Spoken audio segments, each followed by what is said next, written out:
E commerce की मैं हूँ जो दा मेरे लैक्चर शुरू में ई कॉमर्स की ही तुहानूं एग्जाम्पल लैके समझा रहा ई कॉमर्स या सोशल मीडिया की।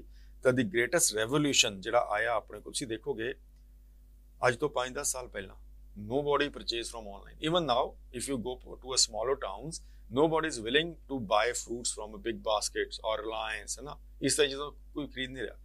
But if you see about the change in the metros, the बंदे सारे ऑनलाइन कर रहे हैं। जोमैटो विद सारा ऑनलाइन चल गया, स्विगी हो गया, बिग बास्केट है, ग्रोसरी ऑनलाइन सारी आ गई।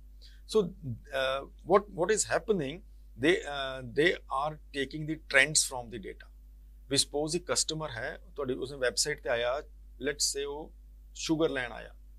ਜਦੋਂ ਸ਼ੂਗਰ ਲੈਣ ਆਇਆ ਤੁਸੀਂ ਪਤਾ ਸ਼ੂਗਰ ਤੁਸੀਂ ਉਸਦੇ ਨਾਲ ਅਲਾਈਡ ਉਸਨੂੰ ਸ਼ੂਗਰ ਕਿਊਬਸ ਵੀ ਦਿਖਾਤੀਆਂ, ਹੈ ਨਾ, ਉਸਨੂੰ ਜਿਹੜਾ ਥੋੜੀ ਆਰਗੈਨਿਕ ਸ਼ੂਗਰ ਦਿਖਾਤੀ।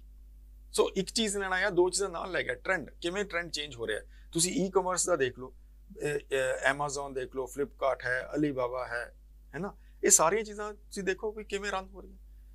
ਤੁਸੀਂ ਤੁਹਾਡੇ ਲੋਕਲ ਮਾਰਕੀਟ ਵਿੱਚ ਪ੍ਰੋਡਕਟ ਮਹਿੰਗਾ ਤੁਹਾਨੂੰ ਮਿਲੇਗਾ, ਐਮਾਜ਼ਨ ਤੇ ਹੋ ਸਸਤਾ ਮਿਲ ਜਾਏ। ਮੈਂ ਨਹੀਂ ਕਹਿੰਦਾ ਵੀ ਉਹ ਕਿਸ ਤਰ੍ਹਾਂ ਦਾ ਹੋਏਗਾ ਜਾਂ ਨਹੀਂ, ਬਟ ਯੂ ਕੈਨ ਸੀ ਆਪਾਂ ਸਾਰੇ ਐਮਾਜ਼ਨ ਫਲਿੱਪਕਾਰਟ ਯੂਜ਼ ਕਰ ਰਹੇ ਹਾਂ। ਮੈਂ ਤੁਸੀਂ ਅੱਜ ਜਿਹੜੀ ਚੀਜ਼ ਸਰਚ ਕਰੋਗੇ ਤੁਸੀਂ ਦੇਖੋਗੇ ਵੀ 2 ਦਿਨ ਬਾਅਦ ਤੁਹਾਨੂੰ ਉਸਦੀ ਹੋਰ ਐਡਸ ਆਣੀਆਂ, ਉਸਦੀ ਅਲਾਈਡ ਐਡ ਆਣੀਆਂ ਚਾਹੀਦੀਆਂ। ਜਿਵੇਂ ਅੱਜ ਇੱਕ ਬੁੱਕ ਖਰੀਦੀ ਹੈ ਤਾਂ ਕੱਲ ਨੂੰ ਮੈਨੂੰ ਸਟੇਸ਼ਨਰੀ ਬੁੱਕਸ ਉਸਦੀਆਂ ਰਿਲੇਟਡ ਬੁੱਕਸ ਆ ਜਾਣਗੀਆਂ। ਸਪੋਜ਼ ਮੈਂ ਇੱਕ ਬੁੱਕ ਖਰੀਦੀ ਓ ਮਾਈ ਬੋਡੀ, ਹੈ ਨਾ, ਇੱਕ ਬੁੱਕ ਦਾ ਨਾਮ ਹੈ, ਸਪੋਜ਼ ਉਹ ਹੈਲਥ ਕੇਅਰ ਦੀ ਬੁੱਕ ਹੈ। ਨੈਕਸਟ ਟਾਈਮ ਜਦੋਂ ਮੈਂ log in you will see that you have various products related to health care, ਚਾਹੇ ਉਹ IT ਦੇ ਹੈ, ਚਾਹੇ ਉਹ ਇਲੈਕਟ੍ਰॉनिक है, चाहे वो बुक्स हैं, because they know that my interest is in healthcare.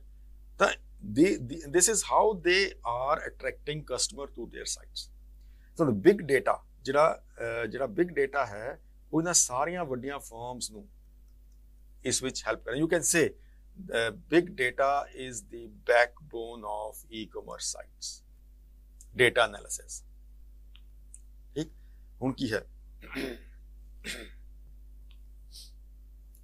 ਜਿਹੜੇ ਬਿਗ ਡੇਟਾ ਦਾ ਜਿਹੜਾ ਰეკਮੈਂਡੇਸ਼ਨ ਇੰਜਨ ਜਿਹੜਾ ਹੁੰਦਾ ਵੀ ਜੋ ਤੁਹਾਡੀਆਂ ਚੀਜ਼ਾਂ ਨੂੰ ਐਨਾਲਾਈਜ਼ ਕਰਕੇ ਲੋ ਰეკਮੈਂਡੇਸ਼ਨ ਦੇਖੇਗਾ। ਮੈਂ ਐਪਲ ਦਾ ਫੋਨ ਲਿਆ, ਕੱਲ ਨੂੰ ਮੈਨੂੰ ਐਪਲ ਦੀ ਵਾਚ ਦਿਖਾਏਗਾ, ਇਹਨੇ ਐਪਲ ਦਾ ਇੱਕ ਪ੍ਰੋਡਕਟ ਲੈ ਲਿਆ, ਇਸ ਨੂੰ ਵਾਚ ਵੀ ਦਿਖਾ ਦਿਓ, ਇਸ ਨੂੰ ਆਈਪੈਡ ਵੀ ਦਿਖਾ ਦਿਓ, ਇਸ ਨੂੰ ਮੈਕਬੁੱਕ ਵੀ ਦਿਖਾ ਦਿਓ, ਹੋ ਸਕਦਾ ਕਿਤੇ ਇੰਟਰਸਟ ਆ ਜਾਏ, ਉਸ ਤੇ ਡਿਸਕਾਊਂਟ ਕਿੰਨਾ ਹੈ, ਉਹ ਸਾਰਾ ਚੀਜ਼ਾਂ ਦੇਤੀਆਂ, ਪ੍ਰੋਡਕਟਿਵਿਟੀ ਦੇਤੀ। So this is how things are moving towards the e-commerce site. ਹੁਣ media and entertainment, media and entertainment की चीज़ है। हुण जिहड़ा है आर्ट एंड साइंस, ये आपां हुण तक यही समझदे सी भी ये दो एक दूजे दे ऑपोजिट चीज़ है। आर्ट एक अलग चीज़ है, साइंस एक अलग चीज़ है। पर बिग डेटा की है, इन्हां दोनों जगह ते बिग डेटा का बहुत बड़ा रोल है। Why? Because art and science both drives values from the data. जिस भी चीज़ विच किसी भी तरह का डेटा इन्वॉल्व है, चाहे वो आर्ट्स है, चाहे वो साइंस है, चाहे वो कॉमर्स है, चाहे वो कमर्शियल है, चाहे नॉन कमर्शियल है, you will find the application of big data. Amazon, sorry, Flipkart है, sorry no, Netflix है, Amazon Prime है, Hotstar है, Z है। ਤੁਸੀਂ ਕਦੀ ਇੱਕ ਚੀਜ਼ ਨੋਟ ਕਰੋ ਵੀ when you suppose ਮੈਂ Amazon ਤੇ ਇੱਕ ਸੀਰੀਜ਼ ਦੇਖੀ, next time ਤੁਹਾਨੂੰ ਇੱਕ ਥੱਲੇ ਲਾਏਂਗੇ people who watch A series they also like these series। ਮੇਰਾ ਇੰਟਰਸਟ ਪਤਾ ਲੱਗ ਗਿਆ, ਉਸ ਇੰਟਰਸਟ ਨਾਲ ਟੈਗ ਕੀਤੀਆਂ ਹੋਈਆਂ different series they will float downstairs, so down the main series। ਉਸ ਨਾਲ ਕੀ ਹੋਏਗਾ, this is called a recommendation system। they recommend you to check or watch these series also based on your interest। ਇਹ ਨਹੀਂ ਹੈ ਤੁਸੀਂ series ਦੇਖੀ panchayat Amazon ਤੇ ਥੱਲੇ ਹੋ ਰਿਹਾ ਵੀ India Australia cricket match, that will not happen। why? because these are two different things। fine।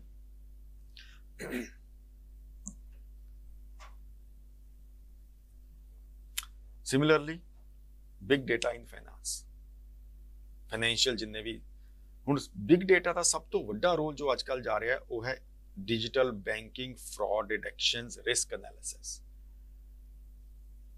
ਤੁਸੀਂ ਦੇਖੋ ਸਪੋਜ਼ ਬਹੁਤ ਵੱਡੇ ਬੈਂਕ ਤੋਂ ਬਹੁਤ ਸਾਰੇ ਲੋਕ ਲੋਨ ਲੈ ਰਹੇ ਆ।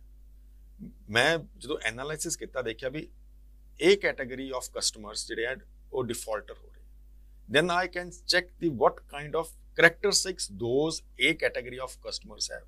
ਮੈਂ ਉਸ ਤੋਂ ਚੈੱਕ ਰੱਖਾਂਗਾ ਵੀ ਜਿਵੇਂ ਕੋਈ ਇਸ ਕੈਟਾਗਰੀ ਦਾ ਕਸਟਮਰ ਆ ਰਿਹਾ ਉਹਨੂੰ ਲੋਨ ਦੇਣ ਲੱਗਿਆ ਧਿਆਨ ਰੱਖਾਂ। ਸਿਮਿਲਰ ਦੀ ਰਿਸਕ ਐਨਾਲਿਸਿਸ, ਦੀ ਐਲਗੋਰਿਦਮ ਟ੍ਰੇਡਿੰਗ, ਤੁਸੀਂ ਦੇਖੋਗੇ ਅੱਜ ਕੱਲ੍ਹ ਬਹੁਤ ਸਾਰੀਆਂ ਐਪਸ ਆ ਗਈਆਂ that allows you to invest in the stock market.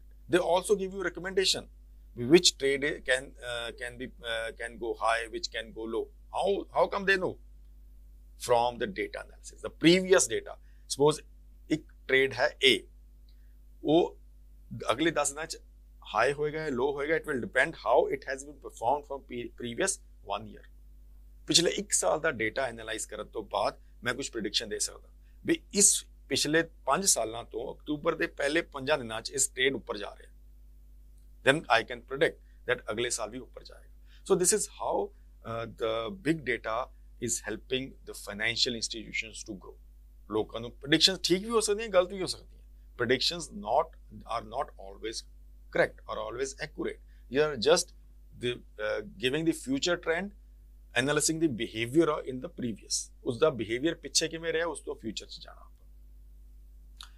Similarly, travel industry, ਤੁਸੀਂ ਉਹ ਦੇਖ ਲਓ ਵੀ travel industry, ਮੈਂ ਹੁਣ travel industry ਦੇ mostly ਤੁਸੀਂ ਦੇਖੋਗੇ ਜਿਹੜੇ discounts ਹੈ they come in India ਵਿੱਚ ਉਹ ਆਉਂਦੇ ਆ ਜੂਨ ਤੇ ਜੁਲਾਈ। Why so?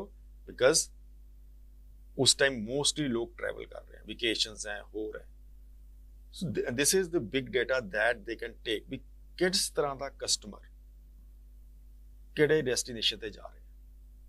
Suppose if I am, let's say I am a doctor, ਤੇ ਮੈਂ ਇੱਕ ਪ੍ਰਾਈਵੇਟ ਹਸਪੀਟਲ 'ਚ ਡਾਕਟਰ ਹਾਂ, ਡੇਟਾ ਤਾਂ ਹੈ ਹੀ ਹੈ, ਮੈਂ ਹਰ ਸਾਲ 10 ਜਣੇ ਟਰੈਵਲ ਕਰ ਰਿਹਾ, ਇਹ ਜੇ 50 ਡਾਕਟਰਸ ਦਾ ਡੇਟਾ ਐਨਾਲਾਈਜ਼ ਕਰ ਲਿਆ, 50 ਟੀਚਰਸ ਦਾ ਡੇਟਾ ਐਨਾਲਾਈਜ਼ ਕਰ ਲਿਆ, 50 ਸਟੂਡੈਂਟਸ ਦਾ ਡੇਟਾ ਐਨਾਲਾਈਜ਼ ਕਰ ਲਿਆ, ਟਰੈਵਲਿੰਗ ਹਿਸਟਰੀ।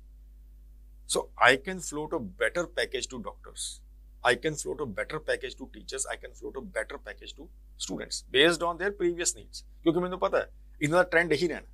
ਜੇ 100 ਦਾ ਟ੍ਰੈਂਡ ਫੋਲੋ ਕੀਤਾ ਹੋ ਸਕਦਾ 2-4 ਟ੍ਰੈਂਡ ਚੋਂ ਬਾਹਰ ਵੀ ਹੋ ਜਾਣ, ਬਟ 90% ਆਫ ਸਟੂਡੈਂਟ ਕੈਟਾਗਰੀ ਉਸੇ ਟ੍ਰੈਂਡ ਤੇ ਜਾਏਗੀ, 90% ਟੀਚਰ ਕੈਟਾਗਰੀ ਉਸੇ ਟ੍ਰੈਂਡ ਤੇ ਜਾਏਗੀ, 90% ਡਾਕਟਰਸ ਕੈਟਾਗਰੀ ਉਸ ਤੇ ਜਾਏਗੀ। So this is how big data is influencing the travel. Similarly for telecom,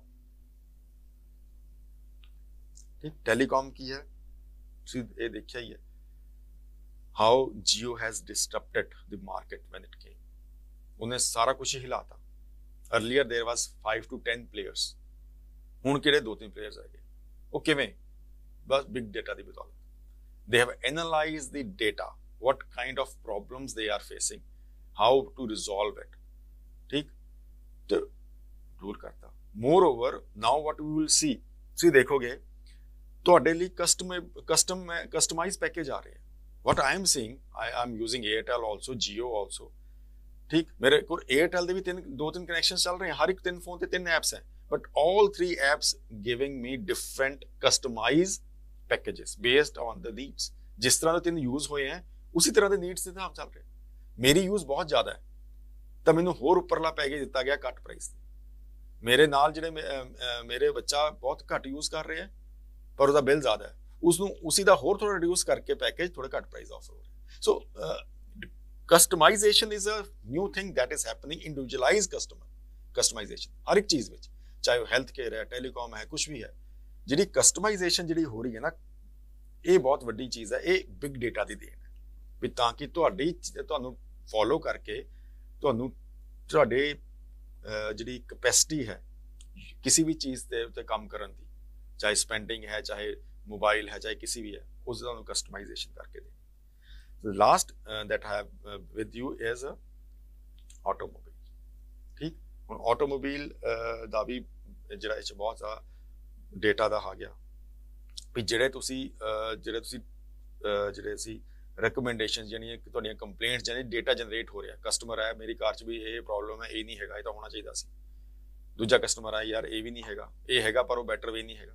so these R the things. ਇੱਕ ਤਰ੍ਹਾਂ ਦਾ ਡਿਜ਼ਾਈਨ ਕਸਟਮਰ ਬਹੁਤ ਪਸੰਦ ਕਰਨ ਲੱਗੇ, ਬਾਕੀ ਕੰਪਨੀਆਂ ਵੀ ਇਸੇ ਤਰ੍ਹਾਂ ਡਿਜ਼ਾਈਨ ਫੋਲੋ ਕਰਦੀ। ਇੱਕ ਤਰ੍ਹਾਂ ਦੀ ਜਿਹੜੀ ਫੈਸਿਲਿਟੀ ਆ ਜਾਂ ਫੀਚਰ ਹੈ, ਤੁਸੀਂ ਦੇਖੋਗੇ ਵੀ ਥੋੜੇ ਦਿਨ ਪਹਿਲਾਂ ਜਦੋਂ MG was in the launch in the market, ਉਹ ਜਿਹੜਾ ਵੌਇਸ ਬੇਸ ਕਮਾਂਡ ਸਿਸਟਮ ਬਹੁਤ ਸੀ।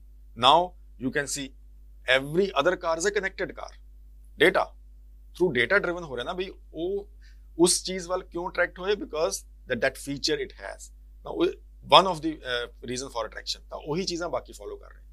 so this is how big data is changing every sphere of life. hope ਇਹ ਤੁਹਾਨੂੰ ਚੀਜ਼ ਸਮਝ ਆਈ ਹੋਏਗੀ। if you have any kind of query, ਮੇਰੀ email ID ਇਸ ਦੇ ਨਾਲ ਥੱਲੇ ਦਿੱਤੀ ਵੀ ਹੈ। You can send me your queries through mail also. Thank you.